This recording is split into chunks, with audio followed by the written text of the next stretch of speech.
What a game. What a game. I mean, honestly, that was that was an incredible game.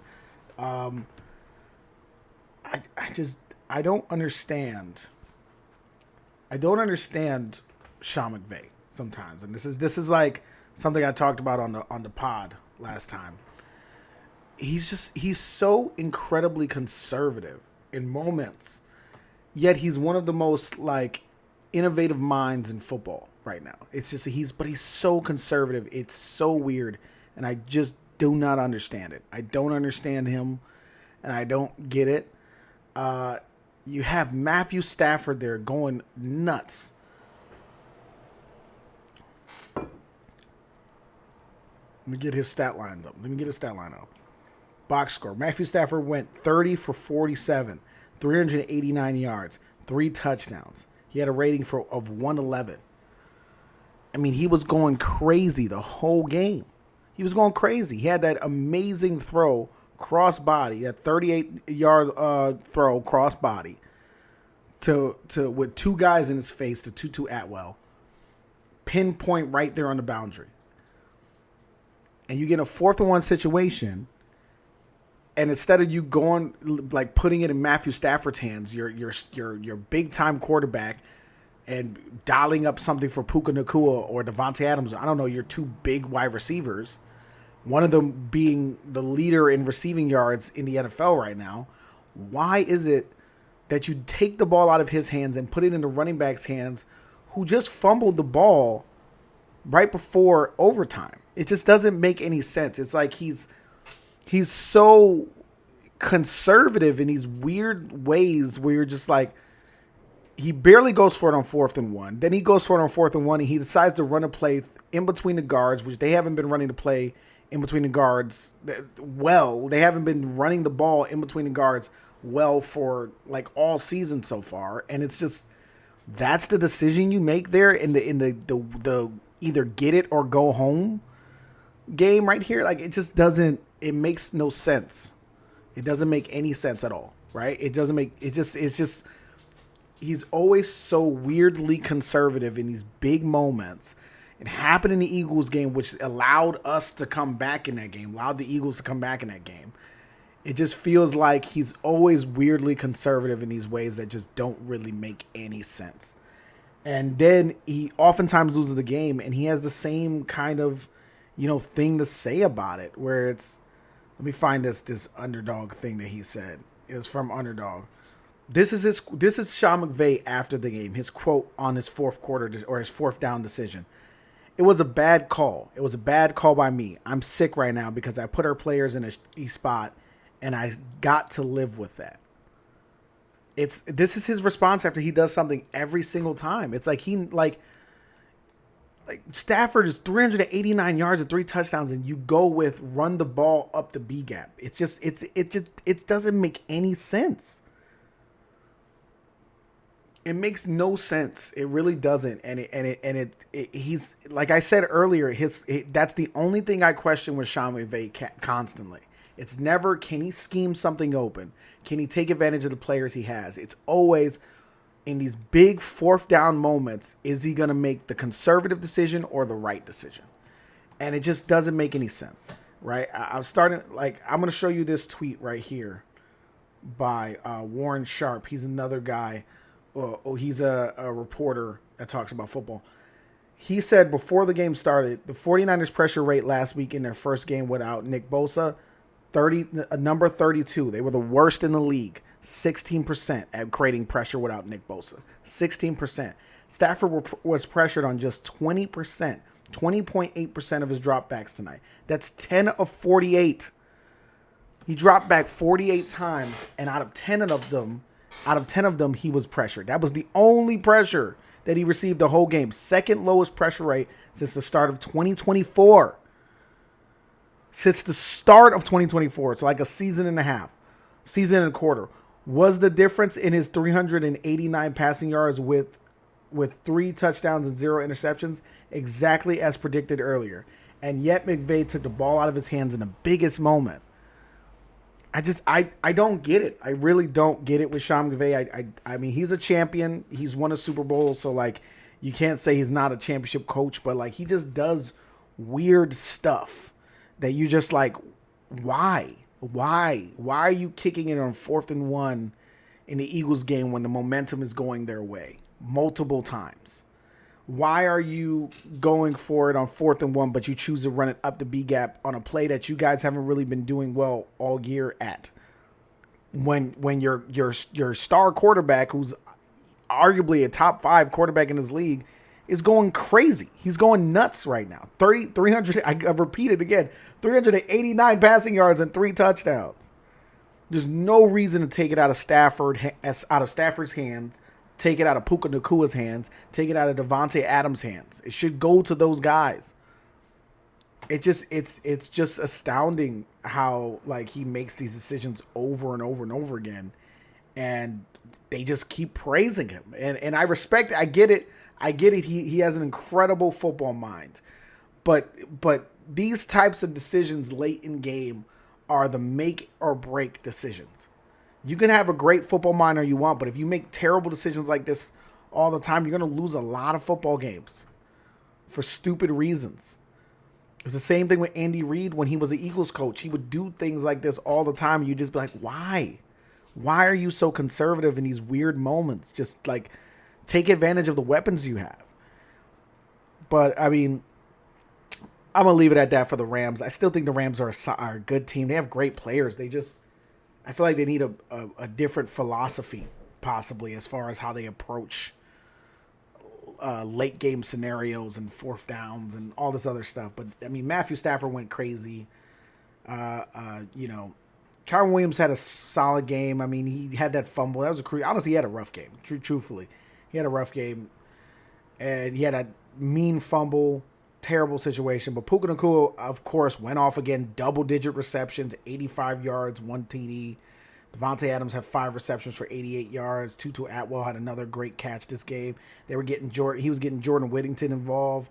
Terrence Ferguson had a catch this game. Great game from the players of the Rams. Horrible decision, except for Kyron Williams. Horrible decision making by Sean McVay back there. So I'm going to talk about the 49ers now, but I had a real question for y'all. And let's actually, you know what? Let's go through the game through my notes, basically. So, first note, Mac Jones was giving everything in this game. Like, everything in this game. Like, he was going crazy. Like, just, like, he was playing so well. His stat line right here, 33 for 49, 342 yards, 2 touchdowns, 100%, 100.9 QB rating. He played really well, filling in for Brock Purdy. And this is, like, the 3rd time he's played really well. They used CMC heavy early. They were going heavy CMC early just to get him going. They had a great opening script drive that I just thought looked really good. Matt Jones looked really comfortable, and they just kept adjusting. And it made me start questioning something. Is Purdy's job in question right now? I mean, they're 4-1, where like half their freaking team is injured. You know, by the way, Shanahan is also digging deep right now, deep in his bag as a coach. You're seeing a lot from him. I think he's growing this season because I feel like Shanahan wasn't this tough as a coach. Like, you know, he would start getting these injuries and then he'd just start losing his sense of how to coach a game properly. But I want to switch it back to the score, but he's been coaching really well. They're 4th-and-1 without their starting quarterback, without their starting defensive end, without their starting tight end in Kittle, without their starting 2 wide receivers. I mean, you know, Pearsall goes down, who's been having a great year. Guess what? Kendrick Bourne's going to have a 10 receptions for 142 yards.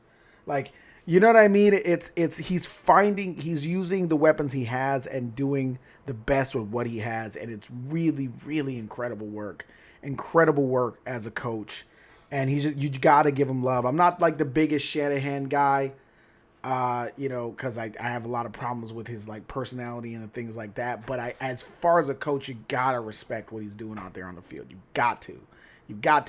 This is 4-1 with these many injuries. with playing with third, fourth string wide receivers. It's insane. He's got Jake Tonjes has caught 7 passes today. Like insane stuff. Insane stuff truly. Like and it's just it makes me question is Purdy's job because Kyle Shanahan is showing I can win with any quarterback. I can make any quarterback look incredible. I wanted Mac Jones before we got Brock Purdy. You know? That was the guy we were chasing before we grabbed Brock Purdy. When we grabbed Trey Lance. We kind of wanted him more, but we got outruled for Trey Lance. Do I just stick with Mac Jones? Do I go back to Brock Purdy? Like, are we sure that Brock Purdy's job is secure? Is my question off of that. Because Mac Jones played well, and he looked really good, and he looked real comfortable. The next notes I had was Stafford and Nakua were a little off to start early today. They were kind of missing each other early on, but it obviously didn't stay that way. We saw that. 4-minute, 8-play drive at the end of the second quarter was nice by Stafford. That was what kept them in the game. They got behind early too, so that getting behind early really like made them struggle for most of the game. But Stafford scoring that last-minute touchdown at the end of the second quarter was what kind of sparked them and kept them kind of going, and that was a big deal. Trent was also getting the best of Jared Verse. Jared Verse was, I wouldn't say he was struggling. Let me see his stat line first of all. So he had four solo tackles and 1 tackle for loss. He had 0 sacks. I don't see any pressures. So he got the best of Jared Verse. The old dog was teaching new dog some tricks, man. I mean, he was like, not today, young blood. They showed a little reel of him working with him, and I was like, look at Trent Williams. Look at Trent Williams being one of the greatest ever. Like, one of the greatest tackles ever to play this game. Insane. He's just shutting down Jared Verse, one of these guys who's just been a killer this year. And then I know that the half ended 17-7. Then they went, and then I was questioning, when they came on the secondary, or in the second half, LA's secondary just started giving up a lot of stuff that I was just like, man, they're playing so far off, and they couldn't get comfortable, and it just wasn't working. Also, there was this weird play. There's this weird play in the third quarter at 3:40 where Mac Jones clearly fumbled the ball. Or not Mac Jones, it was the running back. I think it was Elijah Mitchell. He clearly fumbled the ball, and for some reason they did not want to call it a fumble, and they said it wasn't a fumble on the field, but then they also said it wasn't Elijah Mitchell. It was like Brian Robinson. I forget who it was. But they fumbled the ball, and it just didn't make any sense because it was like they fumbled the ball, but it's not reviewable here. Like, why is that play not reviewable? If anybody knows why that play is not reviewable, let me know in the comments. I was very confused by that. I was like, it's the third quarter. There's 3 minutes and 40 seconds left. Why can't he throw the challenge flag for that?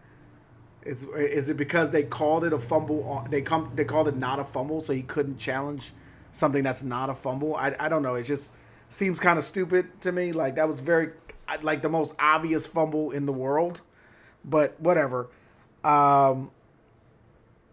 Another instance of Sean McVay being conservative was when it was a fourth quarter, 8 minutes 18 seconds left. Rams punted on 4th and 1, and I remember thinking, like, you're down a touchdown. Why are you punting here? Like, get going. You need to get your offense going. Like, you have to get your offense going. And it's back to the conservative conversation. He's such a weird coach when it comes to that, because it's just like, you would think a modern nerd, what me and my wife call Ryan Seacrest coaches, you would think that these young Ryan Seacrest like genius mind coaches would get their, like, you know, for lack of a better term, head out of their ass and stop punting the ball on 4th and 1 in a modern era. It just is. It's so weird to me. It's just really weird, and it doesn't really make any sense to me. Especially when you're trying to win the game, it just doesn't make any sense. But Niner the hang on. There was also some ticky tack calls towards the end, and honestly, that fumble. Good job, Alfred Collins. Want to shout you out for that. That was a great play. That fumble that you had in the fourth, or that you forced in the fourth quarter. It was fourth quarter, 1:05 left. That fumble you caused, especially after that terrible illegal use of hands call on Michael Williams, that just didn't make any sense. It's very clearly not there. The refs were having a rough time this game, by the way. The fumble they didn't. The fumble that they didn't call a fumble, and the legal use of hands. There was another holding call too that was just like, what is this? And it's just they were terrible, just really really bad. And then Alfred Collins fumble that he forced after that felt like a real, true like jump out of your chair, ball don't lie moment. And yeah, that was a turning point. I also. For all the crap I'm giving Sean McVay for conservativeness, I'm also I also feel the same about Shanahan. Shanahan also has moments where he does weird conservative stuff too, which I'm like, they got the fumble there. I know they're deep in the end zone. Why are you just running the play? They ran up the middle, pretty much power up the middle twice. Then they ran another power but out of shotgun. And it was just like, I don't understand what the goal is here. Because you get the ball back with 1:05 left. You're trying to run clock. I know they have all their timeouts, but just run the clock, get first downs. Didn't your goal be to get first downs? Mac Jones is balling right now. Let him kind of, I don't know. It's these weird, like I said, these Ryan Seacrest coaches, they have this weird genius level stuff, but they're so weirdly conservative. And then these oddball coaches that are not schemers like Sirianni and Dan Campbell are just they just let their freaking nuts hang. They don't care, like 4th and 1 we're going for it. We're going on 4th and 1 when we're up by 20. That's Dan Campbell. Nick Sirianni wouldn't do that. That's Dan Campbell is crazy with it. But I just don't understand why there aren't more coaches like that, because I feel like we've already seen enough where we know that actually is more beneficial than not going forward. It just doesn't really make sense. It was funny watching the Niners go up with that doink field goal in the OT. It's just, and Al Michaels was just going crazy for it. Also, Al Michaels, love you, buddy, but rough night. You had a rough night. You were you were mumbling words. It was weird. It was a weird call.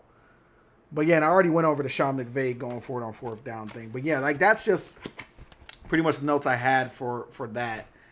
It was just a weird, fun game with a lot of weird stuff going on. A lot of more weird because of coaching choices and less what was really happening in the game. And I want to see these coaches be less conservative. I really do. I want to see them be less conservative. But really the main story we should take out of this game is the 49ers being 4th and 1. Kyle Shanahan willing his team to be 4th and 1 with half of their roster dead right now. Just incredible stuff. They're still going to get Brock Purdy back. They're still going to get George Kittle back at some point. Brandon Ayuk might come back sometime this season. Ricky Pearsall is probably going to be back next week. They're going to get these guys back, and they're 4th and 1 without these guys. They're a real threat. They're a real threat to consider, because if they can do this without Brock Purdy, they can do this with Mac Jones. They're going to be a serious problem, and their defense is a serious problem. Robert Saleh has imbued them with a lot more intensity. I feel like they want to win, and Robert Saleh is such a good defensive coordinator. And again, I have issues with both of them as personalities, but you can't deny their greatness as far as what they do well, right? So great story for the 49ers. You come out of this game loving what the 49ers are doing, loving the fact that they're still going, and also seeing this new chapter of Kyle Shanahan just kind of overcoming these injuries constantly. And I hope he can continue to do it. I mean, I've seen teams be super injured and win a Super Bowl. I mean, I was one of the beneficiaries of seeing the 2017 Eagles team that had tons of injuries end up still winning the Super Bowl. So things can happen. Anything can happen. It's the NFL. But it's a great game. Had a ton of fun. I'll see you guys on the next pod next Wednesday. See you guys then. Until next time, go Birds forever. Peace.